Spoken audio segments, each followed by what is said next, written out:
Hello, this is Eric Foley from Fargo 3D Printing, and we're going to CES. It's next week, Thursday. I think the 5th is when we're going to leave, and we're going to be there for 2 days on the floor. And my idea is, since we got some pretty good responses on some of our videos from last year, I want to start the conversation earlier. Not much earlier, I should have done this already, but I want to have the option that you guys can ask questions, and then we could pass them on to the companies and get those into our interviews later on. So I'm going to do a quick rundown of who we're planning to talk to, and they're not in any order. I'm not really doing predictions. We're not doing a meetup this year because it didn't work out too well last year, but if you want to meet us somewhere, we can probably figure something out. I think most of us will be free for lunch, so yeah.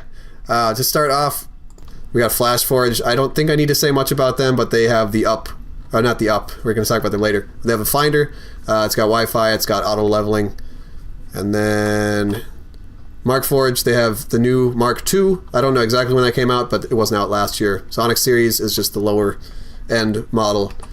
Skelmet, they do 3D scanning and make a helmet that is a really good fit based on that 3D scan, and then sunglasses as well. Robo 3D, we talked to last year. They ended up doing a Kickstarter for their newer printers. We're not exactly sure why, and that's why we want to talk to them. Tiny Boy 2 went to Indiegogo and they got funded just barely. They squeaked by 102% funded. I think it was $35,000 they went for, but they had an original printer that was kind of, I don't know if it was cloned, if it was like a legal version, but whatever. It was called the Fabricator, and it's $180 you can get on hobbyking.com. We're not sponsored by them. We talked about it on a podcast, so go look up our podcast about tiny printers. Raise 3D, we talked to them last year. I don't think they have much different going on, but we are getting an N2 Plus in-house sometime soon. I don't know if it's next week or the week after, so we're not going to get to play with it before CES. So make sure you check out our channel sometime after CES, and we'll be talking about some new printers that we're getting in. Prusa, I don't need to say much about either. They've been cloned a million times, so they have to be good. Zmorph is a modular head 3D printer, so it looks like it's got milling on here as well. And I don't know if a laser is involved, but I'm sure they could figure something out with that. We'll talk to them. Up, they've been around forever. I think that was John's first printer, if I'm not wrong. I might be wrong. He had an Up at some point. But Up Mini, I think it's got a cartridge. I'm not exactly sure. And then the Up Box is, we've seen them, and they're pretty nice. A little simple, but if you don't need all the frills, then it's not so bad. Here's the M3D Pro. I've heard a couple things about the build quality on the old ones not being the best, and print quality kind of similar.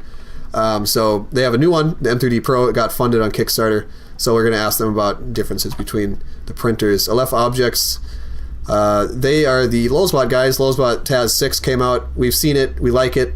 Just going to ask them what's next and just how I don't know if we talked much about it last year. I think that interview I screwed up, so we didn't end up posting it. It was very out of focus, so I saved you guys on that one. So maybe we'll ask them stuff that we asked last year because it didn't end up getting released.